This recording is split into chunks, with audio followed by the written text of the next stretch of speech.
Армысыздар, назарларыңызда бақыт кілті еңбекте хабары. Өнер кез келгеннің бойынан табыла бермейтін ерекше дарын. Жүйесін тауып айтылған шын асыл сөз, сындарлы сөйлем, жүздеген мыңдаған жылдар халықтың жадында қалып, талай ұрпақты тебірентері хақ.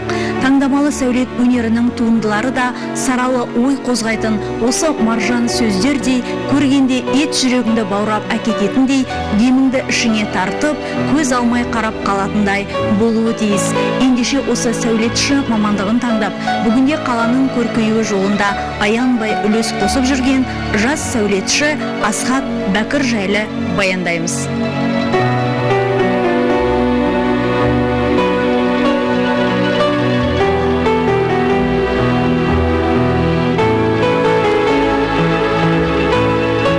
Өзім кішкентай кезімнен суретке бейім болдым. Сонымен жаңағы мен өзі шешем жаңағы анам осы тігін маманы. Сол кісі ойлаймын, сол қаннан тектен берілген нәрсе ме деп. Өйткені ол кісі мен кішкентай кезімде есімде бар, ол кісі ою осы көрпелерді ойлап сөйтіп тігіп жатады. Сәулетші болу үшін мұғалімде болу керек, сәулетші болу үшін дәрігерде болу керек. Дәрігерге сәулетші болып керегі жоқ. Сәулетші болу үшін көп еңбек қажет етеді. Жаңағы жол жүрген кезде де, немесе бір жаңағы теледидардан бір бағдарлама көріп отырған кезде де ол бір ойда отыру мүмкін. Сол үшін ол сәулетші болу үшін 24 сағаттан бір 20 сағаты ізденісте ойда болу керек.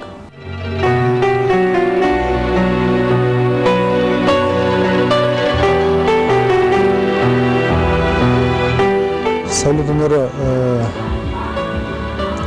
кереметтей дамып жатыр деп айтуға келмейді. Өйткені жаңағы бізде істеген жақсы мықты білікті мамандар жетіспейді. Осы семейден шыққан, семейдің тумасы сәулетші ағаларымыздың көбі Алматыда, Астанада, сырт жақта жүр.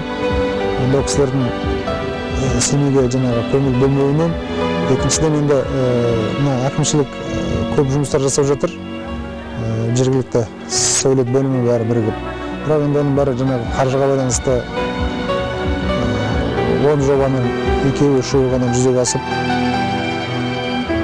сондай жағдай.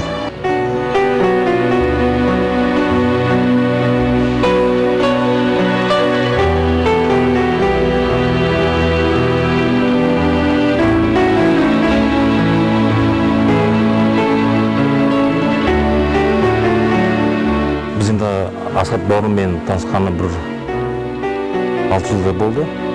Содан бері мына енді қазақтың өрнегімен, қазақ дәстүр нәрселермен жұмыс істеп жүрміз.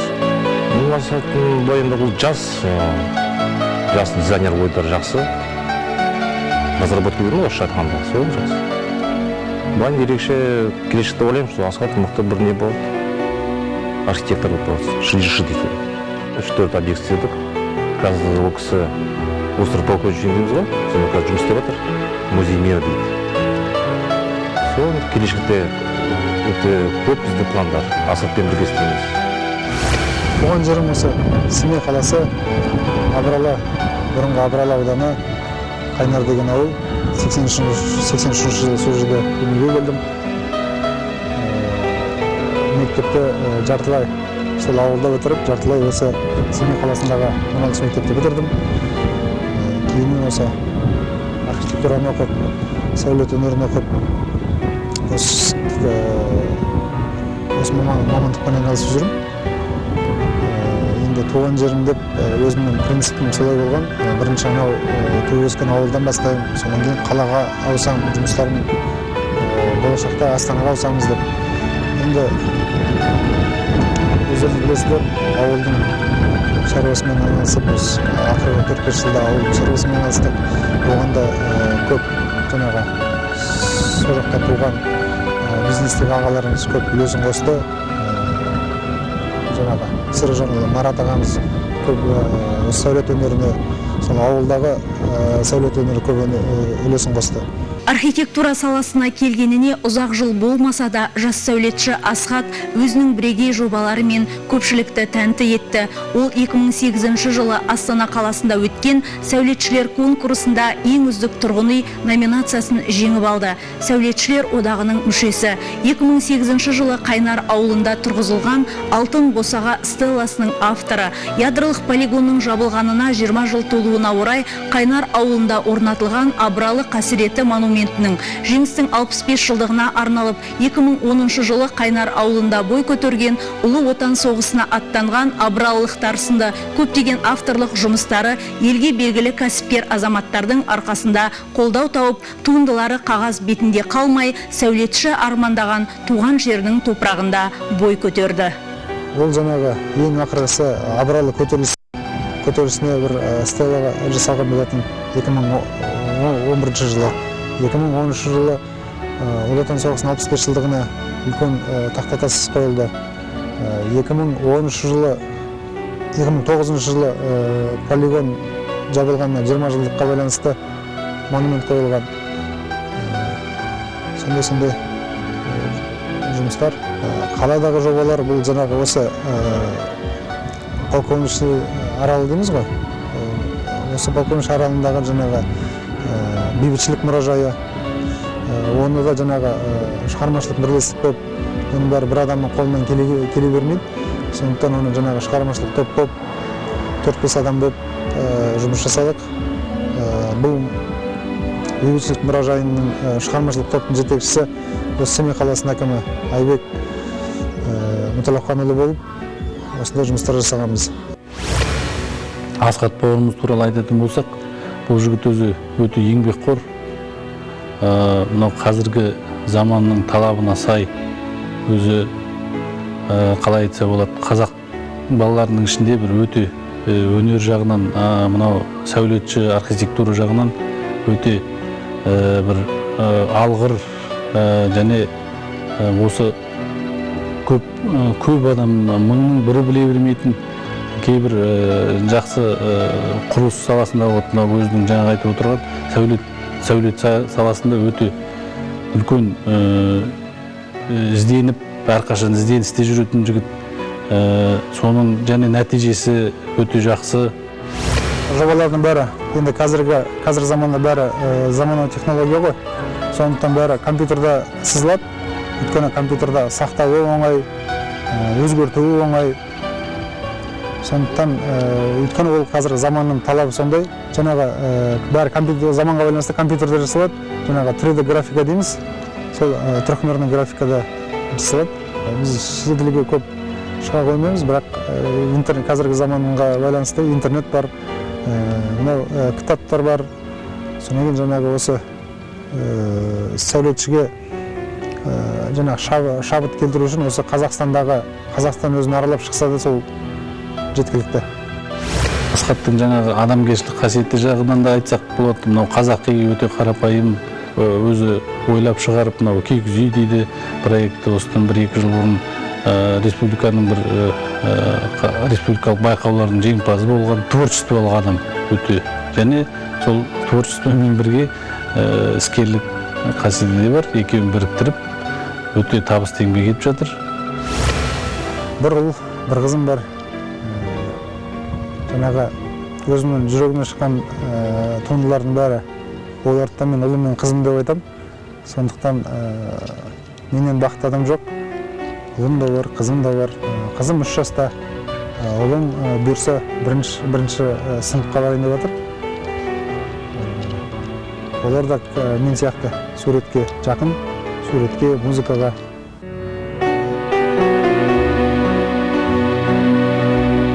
Сәулетшілерге негізі сұраныс көп. Өйткені сәулетшілер, қайбір сәулетшіні қарасаңызда ой үстінде жүреді. Қазіргі заманда сәулетшілер, дизайнерлердің заманы бош жүрген, жұмыс істеп жүрген сәулетшіні көрмейсіз. Өйткені ол мамандық бізге жетіспейді. Семей қаласы, өзіңіз білесіздер, Қазақстан бойынша мәдени орталық. Осы таяуда әкімшіліктің арқасында жаңа бас жоспар бекітілді. Бас жоспар бойынша жұмыстар жасалып отырса, онда Семей әдемі қала болады деп ойлаймын. Бірақ туған жеріміз болғаннан кейін біз үшін ол қазір де әдемі де болған, болашақта одан да әдемі болады деп ойлаймын.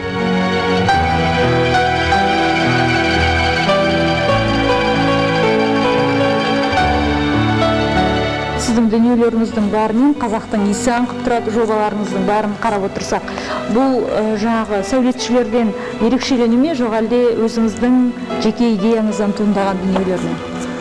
Жоқ, біріншіден жаңа өзім табиғатыма жақын болғандықтан, өйткені ауылда өстік, ауылда ойнадық деген сияқты. Екіншіден жаңағы осы Қазақстандағы дизайнерлер, жаңағы сәулетшілердің бәрі көбінесе Европаға еліктейді. Енді өзіміздің жаңағы бай тарихымызды, құндылықтарымызды ескермейді, көбі жаңағы шетелге еліктейді. Енді осы мен жасап жатқан жобалардың көбінде осы қазақи колоритті қосып жасап жатырмыз. Соның бірі енді мына біз бүгін тұрған мейрамхана. Қанша уақыт алды, қалай жасалды? Бұл жобаға 1,5 жылдай уақыт кетті. Бұл жаңағы тек қана мен жалғыз жасағам жоқ. Бұл жерде жаңағы Ғалым деген ағамыз, Еркін деген ағамыз, Қалдыбек деген ағаларымыз жаңағы ақыл айтып, сонымен осы ғимараттың салған иелері бәріміз ақылдасып отырып, көп нәрсені ақылдасып отырып шешілген дүние. Бұндай ғимарат қалада жоқ, облыста да жоқ деп айтуға болады. Өйткені таяуда облыс әкімі келіп өзі көріп танысып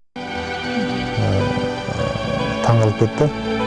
Бұндағы жаңағы бір мың ойын ішінен ең әдемісін, ең сұлуын таңдап алғанбыз. Бұл жерде бір 10 түрлі ою қолданылған, жаңағы еденде, төбеде, қабырғада деген сияқты. Бұл жаңағы сәулет өнеріндегі ағаларымызбен ақылдасып отырып, жаңағы бірге ұжым болып істеп, сонымен жасалған оюлар. Бұл оюлардың жарысы осы жерде жаңағы замани материалдар дейміз ғой, гипс дейміз, жаңағы МДФ дейміз. Сондай материалдардан осы ғимараттың ішінде, осы залда құйылып жасалған дүниелер. Бұл енді негізгі тайқазанның түпнұсқасы Түркістанда тұр ғой. 89 жылы жаңағы Эрмитаждан Түркістанға тайқазанды қайтарылды. Өзбек әлі Жәнібековтің арқасында Түркістанға қайтып келді. Енді ондағы жаңағы түпнұсқасы ол 14 ғасырда Ақсақ Темірдің бұйрығымен жасалған нәрсе. Енді қазіргі ұрпаққа жаңағы біздің ескі құндылықтарымыз, мәдени құндылықтарымыз ұмытылып қалмасын деп осы жерге жобаға кіргіздік. Бұл тайқазан жасалуы жаңағы жазушылар, жаңағы тарихшылар, жаңағы художниктармен, суретшілермен бірігіп отырып, оның жаңағы каждый жаңағы әрбір ою өрнектері сонда қорғалған. Астанада өткен 2011 жылы Астанада өткен жаңағы градостроительный совет дейміз ғой. Сол кезде бұның әрбір оюлары сонда қорғалған. Туындыны ең бірінші тапсырыс беруші адам, ең бірінші соған көрсетеміз. Ол кісіге көңілінен шығады, шықпайды. Одан кейін барып жаңағы осы сәулет өнеріндегі ағаларымыз бар.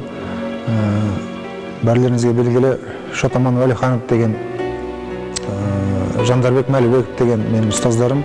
Ол кісілер осында Қазақстан Республикасының гербінің авторы. Сол кісілерге көрсетеміз. Жаңағы осы қаланың бас сәулетшісі Қалдыбек деген ағаларымыз бар. Сол кісілердің ақылымен жүзеге асырамыз. Қазір көп, жоспар көп. Қазір бұйырса қазір Астанаға барамыз, экспоға. Біздің павильон істейміз, біздің ВКО-ның атынан, облыс атынан.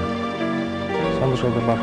Римдік сәулетші сонау антикалық дәуірде ақ жақсы сәулет туындысының 3 өлшемін анықтаған. Олар пайда, беріктік, әсемдік. Сәулетші өткенді еске алып, бүгінгіні жіті бағдарлай отырып, осы өнердің келешектегі Витрувий айтқан үш сынды биігін сезе алса ғана оның туындысы архитектура. Осындай сәулет өнерін жандандырып, еліміздің елдігін айшықтататын тың жобалар мен салтанатты ғимараттарды өмірге әкеліп жатқан жас сәулетші Асхат Бәкірге еңбегің жанып, қазақи колориттегі жобаларың жүзеге аса берсін демекпіз. Еңбегімен еленген кезекті кейіпкерімізбен Қазақстан Семей телеарнасы арқылы алдағы аптада танысатын боласыздар.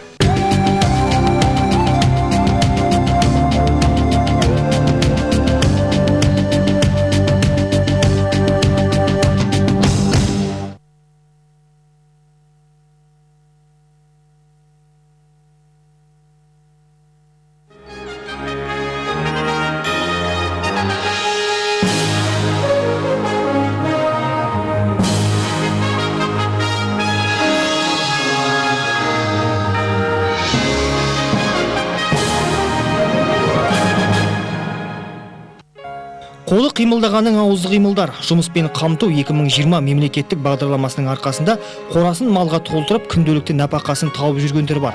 Мәселен, Семейге қарасты Мұрат ауылында бағдарлама арқылы несие алып, шаруасын дөңгелеткен екі азамат тұрады.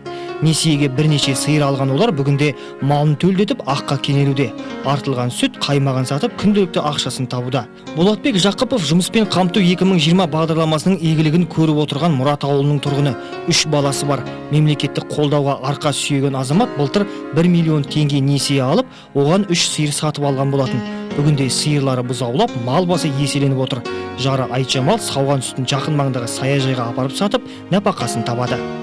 Енді бұл сатсаңыз ақша, ішсеңіз сүт, май, тамақ қой. Енді банктегі ақша секілді